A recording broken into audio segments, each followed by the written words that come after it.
Welcome to Man Does Tech, where I solve the problems you didn't even know you had. You start by verifying the drive is detected in BIOS and Windows, shows it as not initialized. You must image the disk immediately. Do not initialize or format, because those actions overwrite metadata. Connect a target drive with equal or larger capacity and run ddresq or another sector copy tool to create a RAW. IMG. Once the image completes, you'll work on the copy so the original remains untouched. This protects data and gives you a safe working file to recover from. Once you have a verified image, run a partition recovery tool like testdisk to analyze partition tables and file signatures.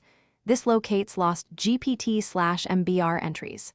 Make changes to the image file first, not the original disk, so you can test fixes safely. If testdisk finds partitions, list and copy files to another safe drive.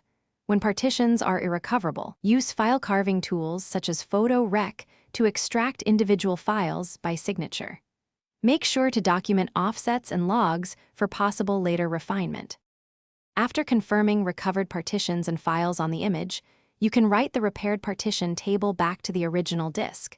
Do this only when you are sure and keep backups. Then copy recovered files to at least 2 separate destinations and verify integrity with checksums. If some files remain corrupt or tools fail, review tool logs and try reimaging with different parameters or attempt alternate carving strategies. If recovery still fails, stop further writes and consider professional data recovery.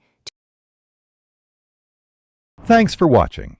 If you found this helpful, don't forget to like and subscribe.